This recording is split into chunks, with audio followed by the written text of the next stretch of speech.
Warm greetings to all our viewers and welcome. Now, an incident at a recent royal engagement in London has generated significant discussion across social media and news platforms. On September 4th, 2025, what was intended as a routine public appearance by the Prince and Princess of Wales at the Natural History Museum has instead become the subject of considerable public debate. The event was designed to highlight the museum's newly renovated gardens and promote discussion about children's connection with nature.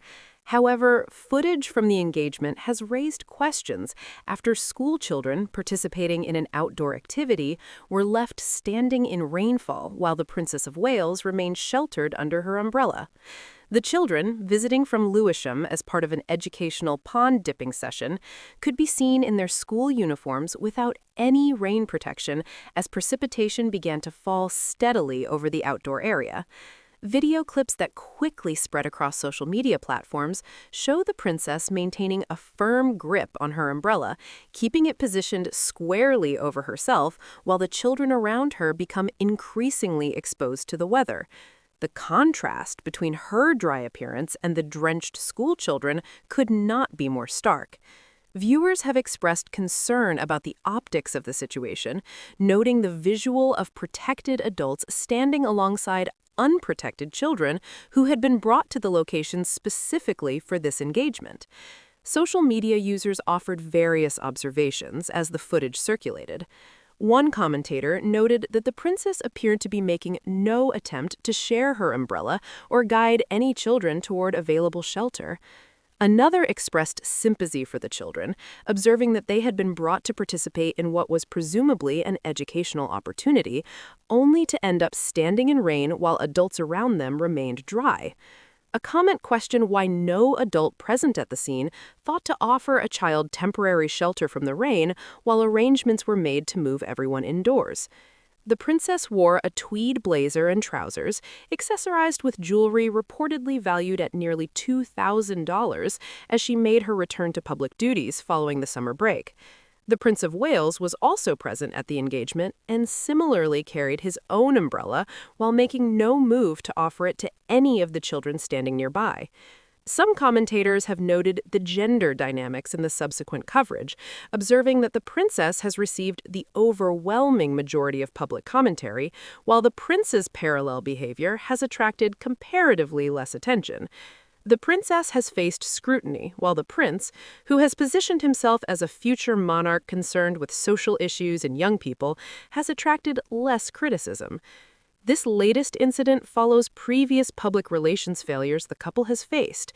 In March 2024, a family photograph released for Mother's Day was withdrawn by multiple international news agencies after they determined the image had been digitally manipulated in ways that did not meet their professional editorial standards. The Associated Press, Agence France-Presse, Getty Images, and Reuters all issued kill notices, effectively retracting the image from circulation. The princess subsequently issued a statement acknowledging she had edited the photograph, expressing regret for any confusion caused. Imaging experts identified numerous anomalies in the photograph, suggesting it had been composited from multiple frames to achieve a more polished result.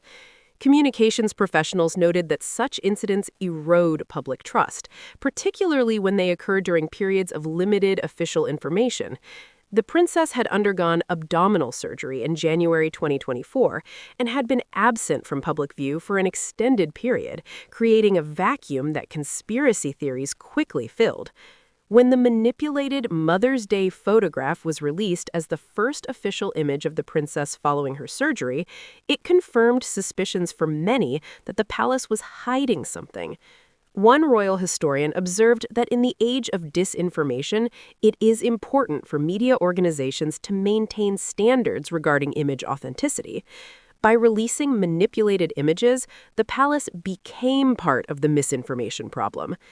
International news organizations took notice, with CNN announcing it would review all handout photographs previously provided by Kensington Palace. Later that same year, during a tour of Jamaica, the couple faced criticism over the optics of certain photographs. One image showed the princess greeting members of the public through a tall chain-link fence, an image that struck many observers as unfortunate, given the historical context of colonial-era photographs depicting similar scenes. A prominent author questioned whether the couple employed any people of color in their public relations departments, who might have identified such concerns before the image was captured. Another photograph showed the couple smiling beside a statue of Bob Marley, an artist whose work challenged systems of oppression and contested the notions of royalty that the couple represents. The Jamaica tour took place against a backdrop of protests calling for Britain to apologize for slavery and pay reparations. Jamaica's own prime minister publicly acknowledged that the country intends to fulfill its ambition of becoming an independent republic, a reference to removing the monarch as head of state. These moments, viewed collectively alongside the umbrella incident, reveal a pattern regarding the couple's public engagements and their disconnect from ordinary citizens. Each incident alone might be dismissed, but together they form a pattern that raises questions about judgment and awareness. The underlying issue is the royal family's relationship with transparency. The Photoshop scandal was damaging precisely because it fed into narratives about secrecy and manipulation. When institutions lose public trust, everything they present becomes subject to suspicion. The palace's preference for limited information and controlled messaging has done nothing to dispel this dynamic. Each new incident reinforces the impression of a gap between the curated public image and the reality of how royal engagements unfold. The more substantive concern raised by observers of the September 2025 umbrella incident centers on the children themselves and the experience they had during what should have been a memorable day. These were not professional models or adult royal aides who might be expected to tolerate some discomfort for the sake of a photograph. They were school children, presumably excited to participate in an educational activity and meet members of the royal family. Rather than enjoying their pond-dipping session, these young visitors ended up standing exposed to rainfall while the adults around them remained protected under their umbrellas. Parents would be concerned about their children returning home wet and cold after what was supposed to be a special opportunity. One social media user noted that parents would now have to deal with children potentially developing colds as a result of standing in the rain. Another expressed distress while watching the footage, asking why children were being kept in what appeared to be storm conditions and why no one thought to move them into a building. Questions have been raised about the decision-making process that allowed the outdoor activity to continue once rain began falling. At some point in the organizational chain, someone made a determination that obtaining the planned photographs and completing the scheduled engagement took precedence over moving the children to shelter. Who made this call? Was it a palace aide focused on the schedule? Was it a member of the royal protection team concerned about security? Was it the princess herself, continuing with the program despite changing weather conditions? Or was it the prince, who, as the senior royal present, holds a position that comes with authority and corresponding responsibility? Whether he actively participated in the decision to continue the outdoor activity or simply failed to question it, his presence throughout, without intervention, has drawn notice. Some noted that while the focus has been on the princess and her umbrella, the prince made no move to assist his wife in sharing her protection or to offer his own umbrella to a child.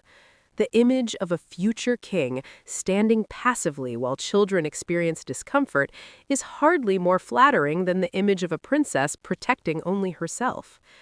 Defenders might argue that royal protocol prevents certain gestures, that security considerations limit spontaneous interactions, or that the children were never in any real danger from a brief period in the rain.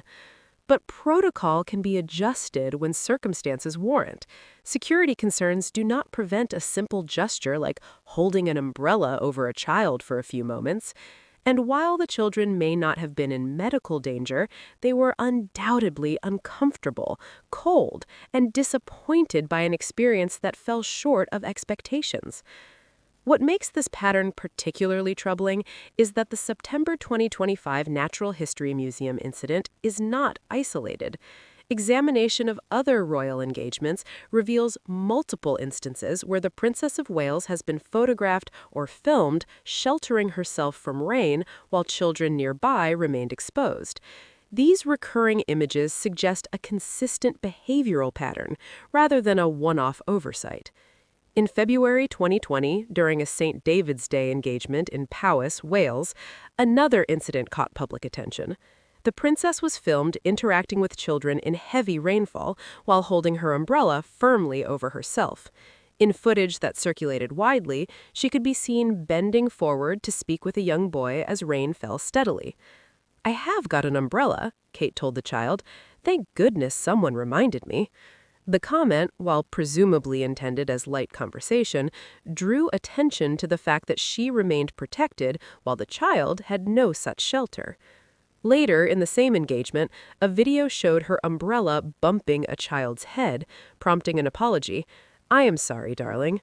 While some outlets framed these moments as charming interactions, others noted the recurring theme of the princess sheltered while children around her were not. The pattern extends further back. During the king's coronation in May 2023, thousands of spectators lined the procession route, standing in heavy rain to catch a glimpse of the royal family. The carriage carrying the Prince and Princess of Wales and their children passed by with the occupants fully enclosed and protected from the elements, while families who had waited for hours stood soaked through. While it is understandable that royals would travel in enclosed carriages, the imagery of protected royals waving at drenched well-wishers became a talking point among observers who noted the symbolic distance between the family and the public who turned out to support them. The Trooping the Color ceremony in June 2024 provided another example, though with a different dynamic. During the King's birthday parade, the Princess of Wales made her first public appearance since her cancer diagnosis, traveling with her children in an enclosed horse-drawn carriage as rain poured down outside.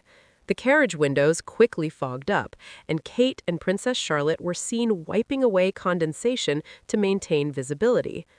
While the princess and her children remained dry inside the carriage, Sophie, Duchess of Edinburgh, traveled in an open carriage with her daughter, Lady Louise Mountbatten-Windsor, and was visibly soaked by the rain. The contrast between the two carriages, one enclosed, one open, highlighted how royal protocol and planning determine who gets shelter and who does not. More significant for this analysis, spectators who had gathered along the mall stood in the rain throughout the procession, many without any protection at all. What these incidents share is a consistent visual. The Princess of Wales protected from rain, while others, children, spectators, even fellow royals, remain exposed. The September 2025 Natural History Museum incident drew the most attention because the contrast was so stark and the subjects so young, but it represents a broader pattern that careful observers have noted over time. One subplot in recent royal coverage has been the theory that the princess sometimes uses body doubles. After her surgery and prolonged absence from public view, conspiracy theorists seized on any photograph or video as potential evidence that the real princess was not actually present. When video emerged of the couple visiting a Windsor farm shop in March 2024, some refused to believe it was really her, claiming instead that a body double had been deployed. These theories are baseless, but their persistence reflects a crisis of credibility. When an institution loses public trust, everything it presents becomes suspect. The Photoshop scandal created fertile ground for conspiracy theories, and the palace's continued opacity has done nothing to dispel them. The British press has historically treated the royal family with deference, a tradition dating back to the days when newspapers understood that royal coverage sold copies and continued access depended on maintaining good relationships. That dynamic appears to be shifting. Following the Mother's Day photograph scandal, even traditionally royalist publications began asking harder questions and using more critical language. One major publication described the incident as a picture of chaos, while another called it a public relations disaster.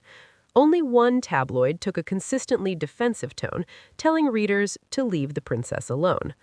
Royal historians note that the relationship between press and royalty is mutually beneficial. The tabloids understand that they need the royals to survive as a source of content that generates reader interest. This interdependence limits how aggressively the British media will pursue critical stories, even when the facts might warrant more searching examination. International media face no such constraints. American and Indian outlets have been more willing to publish critical coverage and unflattering images. One American publication headlined the umbrella incident as a flop with children caught in the rain, captured a tone that British tabloids would likely avoid given their ongoing relationship with palace sources. The same publication raised the possibility that Kate's behavior might stem from growing up in privilege. Sometimes, coming from money means growing up without normal courtesy towards others. Another outlet was even more direct, with a commentator stating flatly, Kate Middleton doesn't care about kids. What makes these umbrella incidents particularly damaging is their simplicity and the lack of ambiguity in the footage. There is no complex backstory requiring investigative journalism to uncover. There is no reliance on anonymous sources making unverifiable claims. The footage speaks for itself. Viewers can watch as the princess holds her umbrella, looks around, and makes no move to help children getting soaked beside her. They can see the prince present but equally passive. They can observe the adults who organize these events prioritize scheduled photo opportunities over children's comfort. The children become afterthoughts in their own stories, props in royal tableau, valued for their presence in the frame, but not for their actual well-being. One social media user observed that these children had been brought out to be used as props and then left to get soaked while the adults covered themselves with umbrellas. The dehumanizing aspect of this dynamic is what troubles many observers. The children were not participants in engagements, but rather elements of visual compositions, their discomfort an acceptable price to pay for achieving the desired images. The palace will likely weather the storm as it has weathered previous controversies.